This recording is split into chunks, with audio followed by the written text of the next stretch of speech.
sort of the off period during the game, he said, you've got to take Lance away. Like, Lance has been so influential for these guys, and they're going to respond with the Ardent swapping over roams, and they're going to pick up the Celeste too. I would love to see TSM prioritize a really strong weapon-powered jungler here and move to a CP Gwen late game, because that against the Celeste and the Kestrel is going to do so much work if they're willing to invest into that strategy.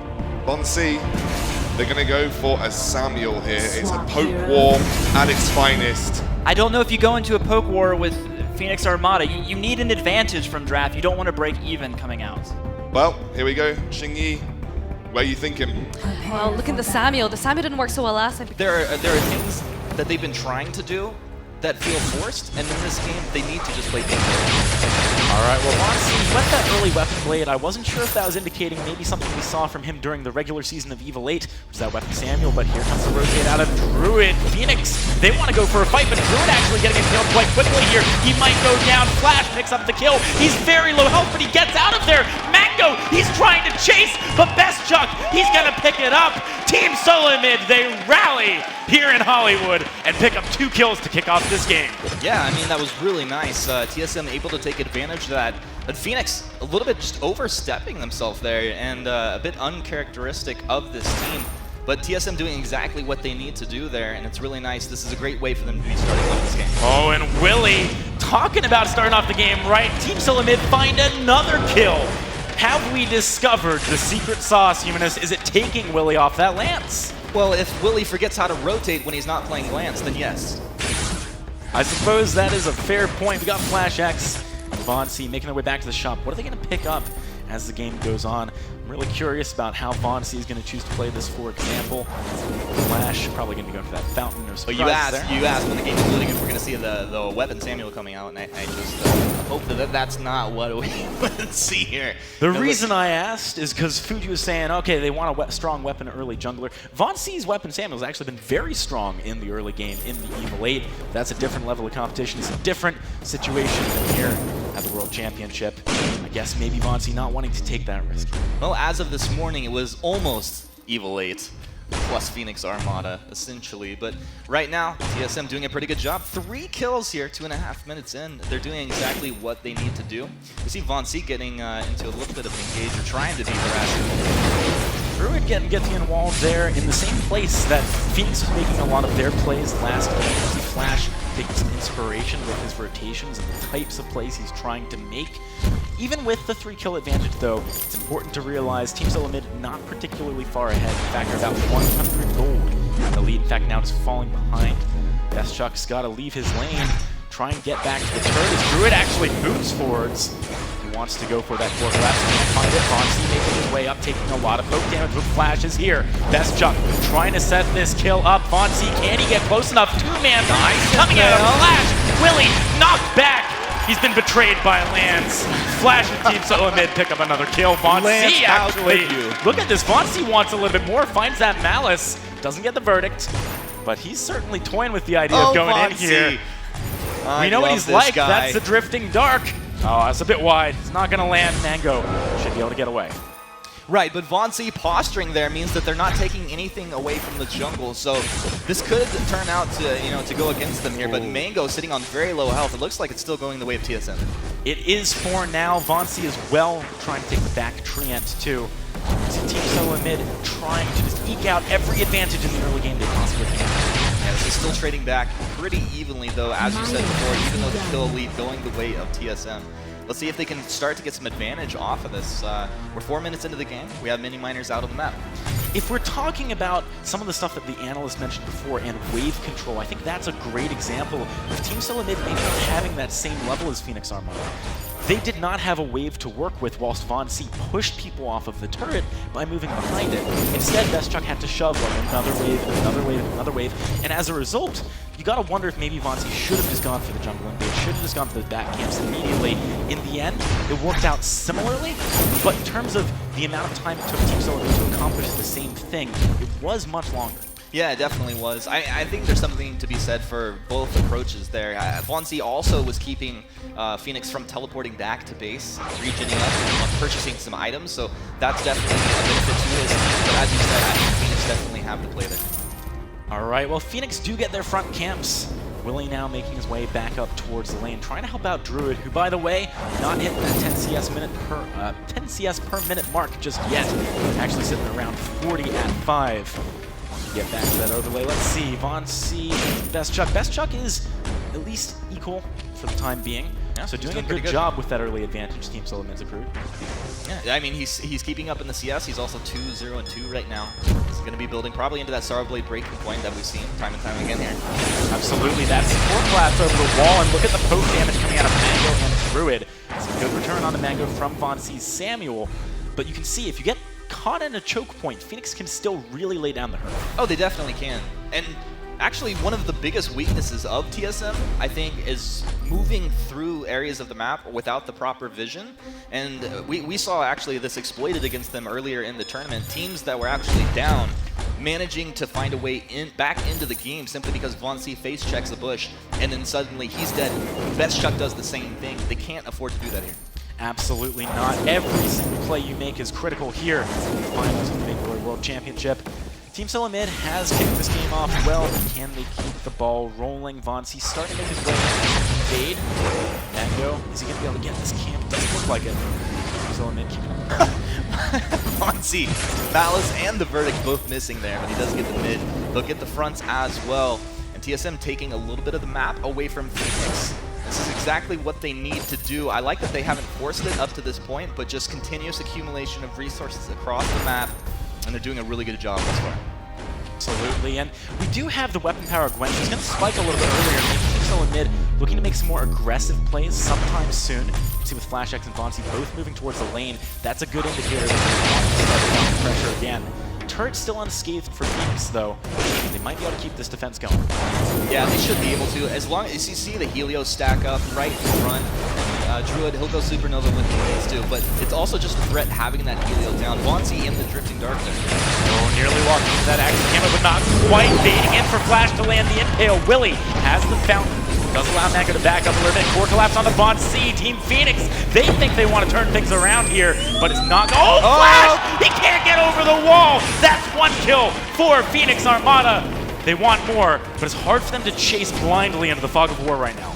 Yeah, they overstayed their welcome right there, and they got punished for it. Oh, looks like he wants some. He's walking for the bush. What are you doing?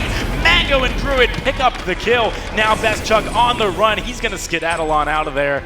Team SoloMid, they got to be careful, man. Making those misplays could easily get Phoenix Armada back into this game. Yeah, I mean, that felt like a misplay there. I thought maybe Vainglory was seeing something that we weren't really, but he moves up there, maybe thinking BestChuck is just going to collapse with him, but a bit of hesitation just spells disaster for this team. Absolutely. Now, with 2 kills on the board, Phoenix Armada has closed that gold gap again. They're within 100. Mango's picked up a Sorrow Blade. Those Glimmer shots are just going to be chunking people down. Team SoloMid, what's the best way, in your opinion, for them to keep the ball rolling and keep the pressure on Phoenix? Well, I think, honestly, they just need to continue what they were doing that was successful in this early game, which is just apply pressure in the lane, let Vainglory take the mid in the front as he can without forcing it. And also, I'd like to see a surprise out of this top bush. They need to clear the scout trap. Speaking of surprise, Mango caught unawares by FlashX's Impale, going to be going down. Vainglory wants Willie. He's a little bit too tanky right now. Vainglory's made that same rotate under the turret time and time again. Getting some good damage on them. They're going to find the first turret of the game for Team SoloMid. Yeah, it's a great tackle. Oh, Oblivion! It's going to land on a Druid. Core collapse stops Vainglory from following up with the damage. Nice coming in. That's another kill. Team SoloMid making the plays. Really making the plays here. And you look at Phoenix's draft, and they have massive damage output between the Kestrel and the Celeste. Of course, Celeste not at her strongest right now. But if you get impaled, they are very squishy targets right here, and easy for TSM to take them down. All right, you can see Mango moving in. Doesn't want to give away so many of these camps, but with the first turret down, the map is wide open for Team SoloMid. They've got the ability to push their vision across towards Phoenix's base, make sure that they're not getting caught at any point. BestChuck, he's just finished a breaking point. Team SoloMid's really starting to hit their item breaking points overall, hit those power spikes. Oh, they really are. They're in a great place right now. Mango, even through the entirety of that active camo stealth, he takes a lot of damage. Does find the stun onto BestChuck, but he's going to be taken out. TSM finds another kill, 7-2. Much better performance so far in this third game. All right, Flash. I see you working here. I mean, Flash made that happen right there. They do not get those kills if Flash does not land an impale into the Githian wall. That was absolutely perfect, and you know, we've given credit to Willie landing all of these engages time and time again. And we'll have to see if Flash can continue to do so, but that was a phenomenal play. Willie has just picked up a Crucible, and one thing, I remember in the interviews, for example, we were talking to some players about the mechanics of the East Asian teams. They were saying, you know, normally, North America, we're going to Crucible your Verse of Judgment. They were like, well, in East Asia, they're going to Crucible your Gift of Fire. They're not even going to give you the chance to get the stun. So what I'm curious about is how Willie is going to use this to get his teammates out of things like these engagements from Flash with those impales, with those Githian walls. Well, honestly, I think it's going to be completely situational. Willie is not the type of player that's going to just choose before the team fight happens what he's going to do. He's going to look to negate the biggest damage coming out. That is the route coming out onto Mango, but follow-up a little bit dangerous there for Team SoloMid. Oblivion coming across, not going to land. Crucible burned. Doesn't actually connect with any of the crown control coming out of Team SoloMid. Fonzie kind of low on energy, maybe Team SoloMid thinking about backing away a little bit here. Maybe, unless he gets that corrupted genius off, right? Yeah, but you gotta move kind of close to do that. Right now, if you move too close, Druid, Mango, Willie, they're gonna be on you like a flash. Getting down the damage, Corklab can clear the wave. Nothing for TSM to work with to shut the turret here. Yeah, they're doing a pretty good job thus far. As you said, they really weren't in a position to force it. I'm glad that they did not. It's going to be Fonzie and Flash taking the full back rotation away from Phoenix. Is a really good job. And the net worth is something that we mentioned a couple times, you know, through the first 8 minutes of this game, which was incredibly even. Right here, we're seeing TSM actually start to stack up a little bit of lead in their favor. Yeah, I mean, the big thing is that they got that turret that gave them access to deeper and deeper parts of Phoenix's back end of the jungle. That lets them take more camps. That really increases the difference between the teams. Mango finds a stun on the Flash here, but Phoenix, they're buying their time. They're certainly a team who knows how to play passive if they need to. Bestchuck, if we look at the items that he has right now, the Sorrow Blade, the Breaking Point, the Tyrant's Monocle, and he just infused. This is what I was actually going to bring up, and it's really funny to see it come out here, but he is ahead of everybody in terms of items right now. Vainglory is holding his own infusion as well, so Team SoloMid are ready to just devastate Phoenix if they catch anyone out here. And is the vision going to be there for Phoenix Armada? Only flares, no scout traps on Willie, which means he's mostly just saying, okay, I think they're here right now, I'm going to check that, check that. It means if Team SoloMid uses their scout traps, their flares to see where he is, they might be able to maybe catch them on those. Bestchuck actually trying to use that buckshot instead of the flare to check the push. Flash taking poke damage, tries to go back on a Willie. That's just popped. I don't know if that was necessarily needed by Phoenix. Gauntlet comes out, Vainglory stunned up inside of it. Bestchuck skedaddles through the other end. Druid does not land a Solar Storm, but he trades the kill. Mango still quite healthy over the wall. He's finding the glimmer shots onto Vainglory. Flash X extremely low. Willie and Mango, they want Vainglory. One shot, one kill comes out. Phoenix Armada, this is the turnaround, perhaps, or is it Malice and Verdict doing so much damage? Mango, he's gonna get away, but it's not the same for Willie. Vainglory stops that fight from being what Phoenix have really been looking for the past couple of minutes.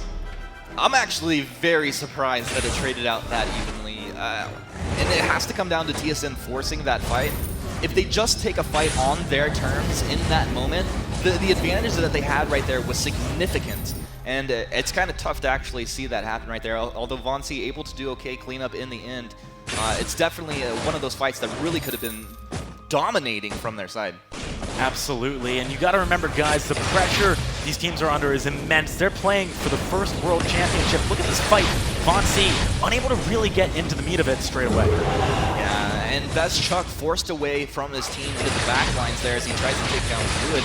It's just so tough as he gets chopped down. And Mango, while he doesn't have too many items, he did such a great job there with those glimmer shots and basics over that wall. But here's Vainglory with one Malice and Verdict landing. Mango decides he just doesn't want any of that business. It's pretty easy to clean up Willie there as you had 5 stacks on that broken man. All right, we are nearing the 15-minute mark, ladies and gentlemen, which means Kraken will be an objective on the map very soon. This is something Team SoloMid, with the current advantage, can maybe leverage one shot. Gonna land on the Vainglory. Does that set them up for the fight? And impale though, Githian wall too. Flash X with the plays. Ace is high on the Druid. He cannot fight back. They Willie cancel it. interrupted out of the gauntlet. That means that there's nothing stopping them from maybe going on to Mango if they want. He's trying to sneak away. Can he actually get out though? There's the active camera There's reveal no way by out. the hook shot. Team SoloMid pick up an ace.